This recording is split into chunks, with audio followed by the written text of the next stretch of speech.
ఆ రోజు మీరు 2019లో మే నెలలో అధికారం చేపట్టిన తర్వాత మీరేదైతే మీ ఎన్నికల హామీ ఏదైతే అమ్మఒడి ఉందో దాన్ని మరి ఒకరికే ఎగ్గొట్టినటువంటి ఇచ్చి మరొకరికి ఎగ్గొట్టినటువంటి ఆ అమ్మఒడికి సైతం ఎప్పుడు అమలు చేశారు మీరు?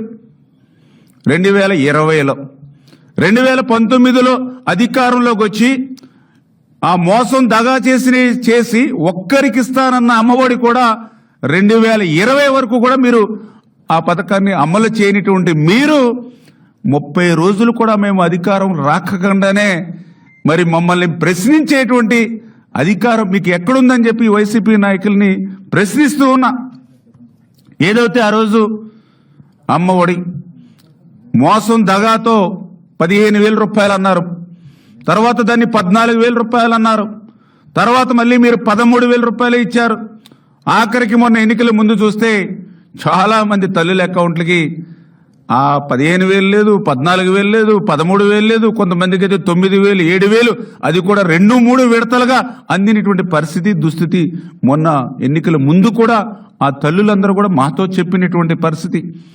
అంటే మీరు 30,000 రూపాయలు ఇస్తారని మాట తప్పారు, కనీసం ఒక్కరికి ఇస్తారన్న ఆ 15,000 రూపాయలు కూడా ఇవ్వలేకుండా దాన్ని 14, 13, 9కి మరి మోసం దగా చేసినటువంటి మీరు తల్లికి వందనం గురించి మాట్లాడేటువంటి అర్హత మీకు ఎక్కడుంది? అదే ఈరోజు ప్రశ్నిస్తూ ఉన్నా. అంతేకాదు పోయిన ఆ మోసం దగా చేసినటువంటి ఆ 13,000 ఆ 9,000 5 సంవత్సరాలు మీరు ఇచ్చారు అధికారంలో ఉన్నప్పుడు, మళ్ళీ 1 సంవత్సరం అమ్మఒడిని ఎగ్గొట్టారు. ఇన్ని వాస్తవాలు కళ్ళకు కనిపిస్తూ ఉంటే మరి ఈవేళ సిగ్గు లేకుండా తల్లికి వందనం గురించి మీరు ఎట్లా మాట్లాడగలుగుతారు?